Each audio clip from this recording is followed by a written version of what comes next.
신학대학에 들어가서 이제 큰 기대와 꿈을 안고 이제 공부를 하지 않습니까? 그래서 이제 1학년 때는 보통 이제 개론 수업을 하고요. 이제 2학년 때부터 본격적으로 이 신학적인 공부를 하는데, 이 신약 성서 신학을 배울 때 교수님들 대부분이 신약의 27권 이 성경 중에서 제일 중요하다고 강조하는 성경이 뭐냐면 로마서입니다. 누구나 다 그렇게 얘기합니다. 왜냐하면 기독교 교리의 핵심이 이 로마서에 기록이 되어 있기 때문입니다. 그리고 로마서 12장부터는, 그러니까 11장까지는 이론이 중점적으로 기록이 되어 있고 12장부터는 교리의 이 실천편이라고 할 수 있는데, 이 로마서 12장의 말씀, 우리가 실천해야 될 것을 이제 세 가지로 나누어서 말씀을 하고 있습니다. 첫째는 하나님과의 관계에 있어서 우리 성도들이 어떻게 해야 하는가, 어떻게 실천해야 되는가 하는 것을 말씀하고 있습니다. 두 번째는 우리 성도와 성도 간에 어떻게 우리가 실천해야 되는가 하는 것을 말씀하고 있고요. 세 번째는 성도와 교회 다니지 않는 일반 사람들과 우리는 어떤 관계를 이루며 실천해야 하는가 하는 말씀이 있어요. 첫 번째로 우리가 성도와 하나님과의 관계에 대해서 실천하는 것은요, 우리 성도님들 너무 잘 알고 있고 또 너무 간단합니다. 우리의 몸을 하나님이 기뻐하시는 산 제사로 드리면 됩니다. 영적인 예배, 다시 말하면 합당한 예배, 올바른 예배를 드리면 되는 것입니다. 이 세대를 본받지 말고 하나님의 선하시고 기뻐하시고 온전하신 뜻을 분별하여 하나님 뜻대로 우리가 살면 되는 것입니다. 이렇게 하면 하나님과의 관계가 나빠질래야 나빠질 수가 없는 것입니다. 그리고 오늘 본문의 말씀은 성도와 성도 간의 관계에 대해서 말씀하시고 있고요. 또 그 중에서도 나 자신에 대하여, 우리가 나도 나를 모를 때가 있지 않습니까? 그러니까 나 자신에 대해서 주시는 말씀이기도 합니다. 우리가 나 자신을 어떻게 생각하는가, 이것이 참으로 중요하다는 것을 강조하고 있습니다. 어떤 사람은 자기 자신을 너무 과대하게 생각하고 헛된 꿈을 쫓으며 교만한 마음으로 살아가는 사람이 있는가 하면, 반대로 어떤 사람은 자신을 너무 과소평가하여 움츠려들고 열등감 속에 살아가는 사람들도 있습니다. 그래서 오늘 본문의 말씀은 마땅히 생각할 그 이상의 것을 생각하지 말고 하나님께서 각 사람에게 나누어 주신 믿음의 분량대로 지혜롭게 생각하라, 이렇게 말씀하고 있습니다. 조금 어려운 말씀이긴 한데 이게 굉장히 중요한 말씀입니다. 오늘 3절 말씀에 내게 주신 은혜로 말미암아 너희 중 각 사람에게 말하노니 마땅히 생각할 그 이상의 생각을 품지 말라, 이렇게 말씀하고 있습니다. 사람들이 자기 자신에 대하여 마땅히 생각할 그 이상의 것을 생각하면 안 된다 하는 것이고요.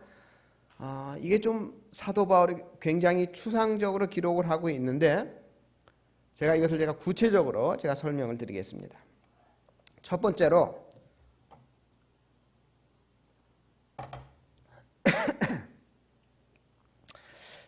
우리는 나 자신을 너무 고상하게 생각해서는 안 됩니다. 예수님 말씀에 의하면 부자가 천국에 들어가는 것이 낙타가 바늘구멍에 들어가는 것보다 어렵다고 하신 말씀 여러분들 다 기억하실 텐데요. 이 말씀에는 여러 가지 뜻이 있지만 그 중에 하나는 부자가 그 재물 때문에 자신을 너무 과대평가할 수가 있어요. 자기가 가진 재물이 많으면 내가 굉장히 높은 사람이라고 착각할 수가 있어요. 그렇기 때문에 천국에 들어가기 어렵다 하는 말씀입니다. 오늘날 현대인들에게 가장 두려운 것은 자기 자신의 원래의 모습을 발견할 수 없도록, 우리의 본 모습을 발견할 수 없도록 우리 주위에 포장되어 있는 것이 굉장히 많다는 것입니다. 어떤 사람들은 많은 지식으로, 학력으로, 높은 학벌로 자기 자신이 굉장히 위대하고 훌륭하다고 과대 포장되어 있어서 자기가 착각하고 있는 경우가 많습니다. 또 어떤 사람은 가진 돈이 많아서 자기가 이 어마어마한 돈이 있어서 내가 위대한 사람이구나 이렇게 착각하며 살고 있는 사람도 있습니다. 또 어떤 사람은 자기가 가진 권력 때문에 자기가 위대한 사람으로 착각하며 살아가는 사람들도 있습니다. 절대 권력을 휘둘렀던 우리 전두환 대통령을 한번 생각해 보시기 바랍니다. 전두환 대통령은 자기가 정말 위대하다고 생각했고요. 7년간 통치 후에도 상황으로 자기가 군림하면서 평생 권력을 유지할 계획을 가지고 있었습니다. 그래서 자기 이름이 들어간 글씨나 조형물을 그 어느 대통령보다 굉장히 많이 남긴 사람입니다. 하지만 그것은 착각이었죠.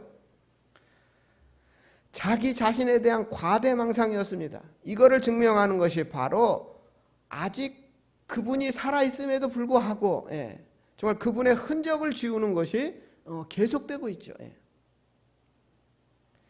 과거에 우리가 헐버리고 굶주리면서 고통을 당하고 살 때에는 우리 자신이 참으로 한심한 인생이라는 것을 우리가 잘 알고 있었습니다. 그러나 이제는 먹고 살만합니다. 그러자 많은 사람들이 자기가 이제 꽤 괜찮은 사람이구나, 위대한 사람이구나 이렇게 생각하며 살고 있습니다.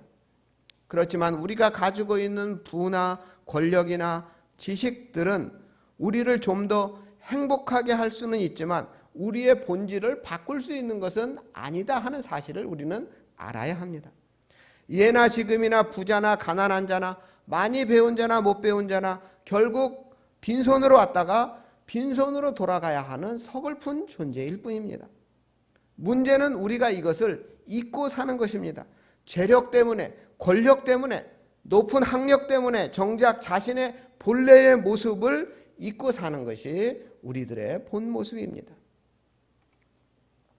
멋있게 생긴 흰 말, 하얀 백마, 하얀 말이 하나 있었습니다. 그런데 이 말이 어느 날부터인가 가만히 보니까 자기가 지나가면 많은 사람들이 자기 앞에 절을 하게 된다는 사실이 눈에 들어왔습니다.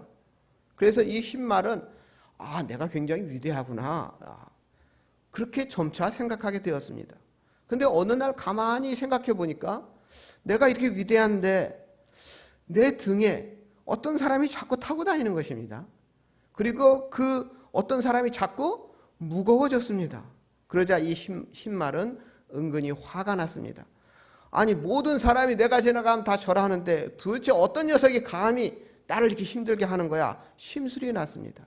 그래서 어느 날 앞발을 높이 들고 등에 탄 사람을 떨어뜨렸습니다. 그 다음에 어떻게 되었는지는 말씀을 드리지 않아도 우리 성도님들 다 짐작하실 것입니다. 이 흰말은 자기 등에 탄 임금님을 보고 절하는 것을 자기한테 절하는 것으로 착각하였고, 그래서 이 멋진 흰말은 자신의 착각 때문에 비참한 결과를 맞이했던 것입니다. 사람들은 다른 사람이 나를 보고 인사하고 잘 지내려고 하고 굽신거리며 하는 것을 보고 자신이 위대해서 그런 줄 알고 착각을 합니다. 그래서 교만하게 되는 것이죠. 누가 인사를 안 하면 불쾌하게 생각하고 누가 눈짓만 좀 해도 이상하고 기분이 상합니다. 전에 총리까지 하셨던 어떤 분은 의전을 굉장히 신경 썼습니다. 의전에 신경 썼다는 것은 자기 자신을 위대하게 생각한 것이고 그 위대한 자신에게 맞게 의전을 해주지 않으면 기분이 나빴던 것입니다. 만약에 우리 자신의 참된 모습을 볼 수 있다면 그럴 수 없을 것입니다. 나의 죄된 모습, 나의 추한 모습을 알고 있다면 사람들이 나를 보고 의전을 제대로 안 했다고 불평할 수 없을 것입니다. 누가 죄인 보고 누가 형벌을 받는 비참한 사람에게 예를 갖추고 의전을 다 하겠습니까? 도둑 보고 도둑이라 하고 사기꾼 보고 사기꾼이라 하고 나쁜 놈 보고 나쁜 놈이라고 한다 해서 누가 시비를 걸 수가 있겠습니까? 우리가 하나님 앞에서 우리의 적나라한 모습을 드러내놓고 그 모습을 본다면 이 추한 모습으로 남에게 존경을 받고 남에게 인사를 받을 수 없는 나 자신을 발견할 것입니다. 도둑 중에 상도둑이고 죄인 중에 죄인이고 그래서 사도 바울은 나는 죄인 중에 괴수다 이렇게 고백하는 것입니다. 우리 자신을 교양으로 감싸고 돈으로 감싸고 권력으로 감싸서 뭔가 좀 나은 사람처럼 보이기도 하지만 사실 우리 속에 있는 본래 모습은 참으로 추악한 죄인이요 너무나 연약한 인생이라는 것을 우리는 알아야 합니다. 이 사실을 알고 나면 우리는 겸손할 수밖에 없습니다. 두 번째로 우리는 나 자신을 너무 비참하게 생각해서도 안 됩니다. 너무 교만해서도 안 되지만 반대로 우리 자신을 너무 비참하게 평가해서도 안 됩니다. 문제입니다. 나는 아무것도 아니라고, 나는 아무것도 할 수 없다고 생각하며 사는 것은 사실 더 큰 문제가 된다고 생각합니다. 어떤 사람들은 평생을 이 열등감 속에 살아가는 사람들도 있습니다. 나는 남들보다 못생기고 남들보다 덜 똑똑하고 무엇을 하든지 잘 안 되고 나는 왜 이 모양으로 태어났을까 자신을 원망하며 사는 사람들이 종종 있습니다. 우리의 인생이 비록 범죄하고 타락하여서 비참한 죄인의 모습이긴 하지만 그래도 하나님께서 우리를 만물의 영장으로 만들어 주셨기 때문에 이러한 우리에게도 제한적이긴 하지만 이 세상에 사는 동안 그 어떤 위대한 일을 할 수 있는 존재라는 사실을 우리는 깨달아야 하는 것입니다. 우리가 하나님 앞에 서면 비참한 죄인이지만 그래도 우리가 짐승이나 벌레에 비교하면 우리는 엄청난 가능성을 가지고 있는 만물의 영장이라는 사실을 우리는 또 잊어서는 안 됩니다. 다시 정리하면 우리는 나 자신을 너무 고상하게 생각하여 교만에 빠지는 것도 잘못이고 반대로 우리 자신을 너무 비참하게 평가하는 것도 잘못이라는 것입니다. 그래서 오늘 본문 말씀은 오직 하나님께서 각 사람에게 나눠주신 믿음의 분량대로 지혜롭게 생각하라 말씀하셨습니다. 우리 앞에 잘못된 생각을 품지 말아야 할 두 가지 생각을 우리가 살펴보았는데요. 하나는 우리 자신을 너무 과대평가하는 것이고 또 하나는 반대로 우리 자신을 과소평가하는 것입니다. 그런데 생각해보면 때때로 우리는 긍정적으로 평가하고 자신감을 가져야 될 때가 있습니다. 또 때로는 우리의 연약함을 알고 겸손할 때도 있습니다.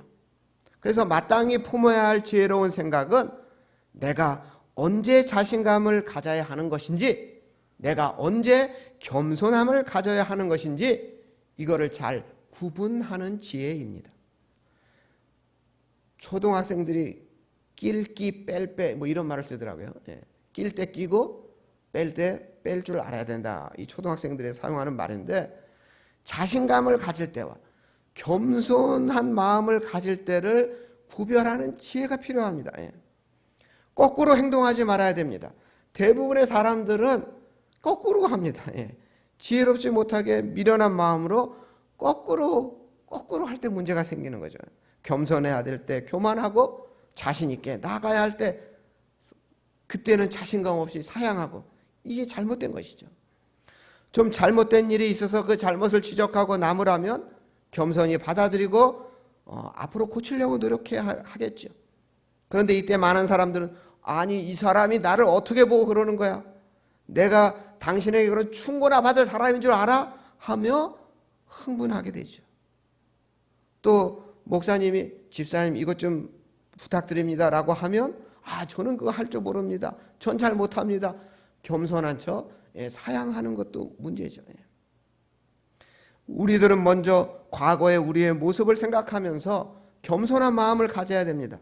본문 말씀 중에 마땅히 생각할 그 이상의 생각, 이게 참 어려운 말인데요. 마땅히 생각할 그 이상의 생각. 그러니까 이거는 뭐냐면 냉정한 판단을 가지고 생각하라 하는 말씀입니다. 우리 자신을 냉정하게 바라보고 냉정하게 판단해 보라는 것입니다. 그것은 우리가 하나님의 은혜를 받기 전 우리의 모습을 생각해 보라는 말씀입니다. 과거에 우리는 죄인이었고 지금도 이렇게 우리가 여러 가지로 포장되어 있지만 실제로 보면 참으로 하나님 앞에 부끄러운 존재라는 사실을 냉정하게 살펴볼 수 있어야 한다는 것입니다. 그렇게 하면 누가 뭐래도 겸손한 자세로 겸허하게 받아들일 수가 있는 것입니다. 네가 뭔데? 내가 누군데? 이런 생각 때문에 우리는 하나님께서 하시는 말씀을 듣지 않고 교만, 방자한 사람이 되지 않을 수가 있는 것이죠. 우리의 교만은 무릎을 꿇고 겸손히 떨리는 마음으로 경청해야 될 하나님의 말씀을 팔짱 끼고 거만한 자세로 흘려듣게 만드는 것이 교만입니다. 늘 감사한 마음으로 서로를 존경하면서 살아야 될 우리가 남을 우습게 여기고 괄시하면서 교만으로 고개를 들게 하는 것, 이것이 문제죠. 우리 자신의 참 모습을 알면 겸손하게 하나님의 말씀을 경청하고 그 말씀에 순종하게 되는 것입니다. 그리고 다른 성도들과의 관계에 있어서도 남을 나보다 낮게 여기고 모든 사람을 사랑하며 존경하며 살아가야 하는 것입니다. 예수님을 믿음으로 변화된 우리의 신분을 생각해 보면 우리는 또 자부심을 가질 수가 있습니다. 우리가 놓치지 말아야 할 것은 예수님을 믿고 하나님의 자녀됨으로 변화된 우리의 신분을 알고 우리는 이 하나님의 아들과 딸이라는 자부심이 또 있어야 하는 것입니다. 과거에 우리 모습은 비참한 모습이었지만 하나님의 은혜를 받고 난 우리의 모습은 하나님의 아들과 딸이라는 참된 이 변화된 이 자부심이 있어야 하는 것입니다. 신분이 변하고 가치가 변하고 천국을 향해 가는 목적지가 변하고 삶의 원리가 변하고 우리가 하나님의 아들과 딸이 됨으로써 이렇게 변화된 것이 많이 있다는 것을 우리는 깨달아야 합니다. 비록 아직 우리가 죄인의 모습을 하고 더러는 어쩔 수 없이 죄를 짓기도 하지만 그러나 우리 하나님께 나를 의인으로 인정해 주시고 우리를 하나님의 자녀 삼아 주심을 우리는 믿어야 합니다. 이러한 자부심을 가지고 우리들의 새로운 신분에 걸맞는 그러한 삶을 살려고 우리가 노력을 해야 하는 것입니다. 미국 캘리포니아에 이 스테드만이라는 목사님이 계신데 이분이 오늘 이 로마서 말씀을 묵상하고 이렇게 세 가지 메모를 남겼거든요. 우리 첫 번째 메모 우리 화면에 띄어 있는데요.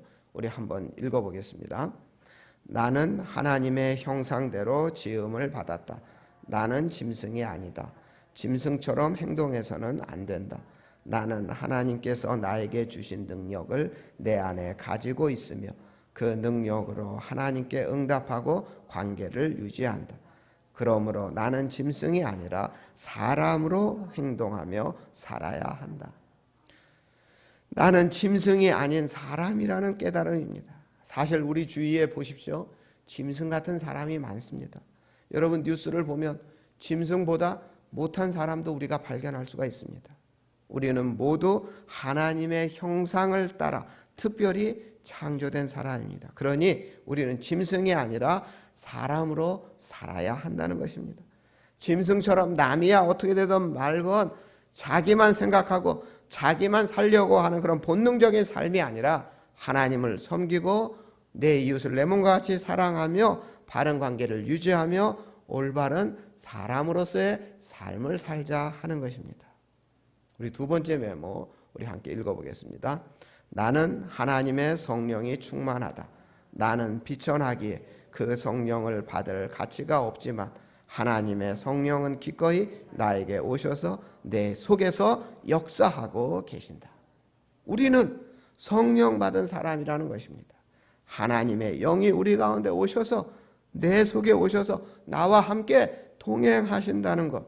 그래서 나 같은 죄인으로서는 도저히 놀라운 일이지만 이 놀라운 일이 내 속에서도 이루어졌다는 믿음입니다. 그러니 이제 나는 과거의 나가 아니라는 그런 고백입니다. 우리 세 번째 메모 우리 함께 읽겠습니다. 나는 하나님께서 계획하시는 한 부분이다. 하나님은 이 땅 위에서 위대하고 최종적인 목적을 향하여 모든 것을 성취하신다. 내가 살아가는 오늘은 의미 없는 날이 아니다. 가장 작은 사건과 가장 작은 하찮은 말이나 관계조차 그분의 위대한 계획 안에 포함되어 있다. 나의 모든 삶은 하나님의 목적을 이루어 나가는 삶이다. 내가 살아가는 하루하루가 헛되이 세월만 보내는 것이 시간만 보내는 것이 아니라는 것입니다. 하나님께서 세우신 계획을 성취하기 위하여 오늘도 내가 그 하나님의 뜻을 따라서 그 뜻 안에서 살아가고 있다는 것입니다. 우리는 하나님의 형상대로 지음받은 하나님의 아들과 딸, 하나님의 자녀라는 것입니다. 우리 속에는 하나님의 보내신 성령님께서 오셔서 우리와 함께 하시면서 우리를 인도해 주십니다. 우리의 삶은 하나님의 뜻을 이어나가는 중요한 그러한 의미를 지닌 삶을 우리가 살아가고 있는 것입니다. 대부분의 사람들은 생각하는 것을 싫어합니다. 그냥 아무 생각 없이 하루하루 살아가고 있습니다. 그러나 우리 성도님들은 달라야 합니다. 우리의 참 모습을 발견해야 합니다. 과거의 비참한 우리의 모습을 생각할 수 있어야 합니다. 그래서 우리는 겸손해야 하는 것입니다. 아울러 예수님을 믿고 변화된 후에 진정한 우리의 모습도 발견할 수 있어야 됩니다. 변화된 우리의 신분을 알고 하나님의 아들과 딸로서 이 신분에 맞는 삶을 우리가 살아야 하는 것입니다. 우리 성도님들의 남은 생애가 하나님의 기쁘신 뜻을 밝히고 그 위대한 뜻을 이루어 드리는데 정말 한 부분이라도 감당하는 보람된 그러한 생애가 되시기를 주님의 이름으로 축원합니다. 사랑의 하나님, 우리를 죄인의 자리에서 주님의 자녀로 한 차원 높여주시고 성령을 보내주심을 감사드립니다. 사탄은 항상 우리를 교만과 열등감으로 우리를 유혹하지만 우리는 성령 충만함으로 겸손과 자부심으로 하나님과의 관계, 성도와 성도와의 관계, 성도와 믿지 않는 사람들과의 관계, 이 모두를 다 잘하게 하여 주시옵소서. 우리를 구원하신 예수님의 이름으로 기도드립니다.